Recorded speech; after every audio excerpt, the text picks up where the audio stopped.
My mother once told me, dreams built on rotten wood always collapse. But I didn't expect my fall to be so loud.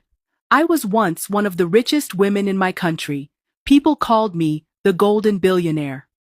I built my empire from scratch, starting with a single stall in a dusty market square. By the time I was 35, I owned hotels, factories, and even a private jet. But last year, everything crumbled.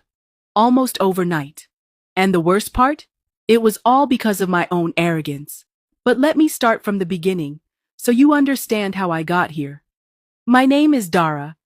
I was born in a small town most people couldn't even find on a map. My earliest memories were of watching my mother sell roasted groundnuts on a roadside stall. She was the strongest person I ever knew.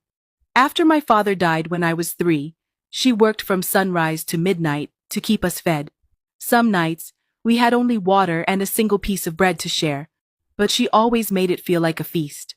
I remember sitting beside her, counting coins she'd earned, dreaming about having enough money to buy her a house with a tiled roof so rain wouldn't leak through the holes. At 13, I started selling oranges after school. By 15, I was selling secondhand clothes I got from the city market. At 17, I saved enough to open a small stall of my own, a wooden table with a bright blue umbrella. I called it Mama Dara's, even though I was the only one behind the counter.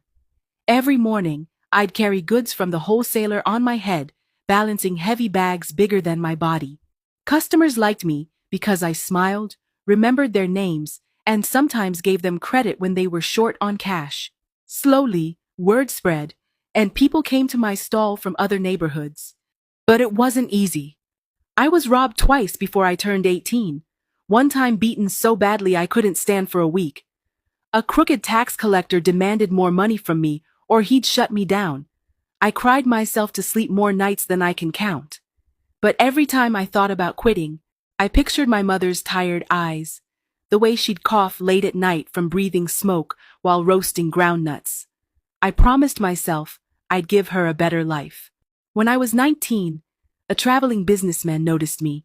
He bought a shirt from my stall and asked how a girl my age could run a business so well. I told him my story. He gave me his card and said if I ever wanted to grow, I should visit his office in the city. For weeks, I kept that card under my pillow, afraid it was a cruel joke.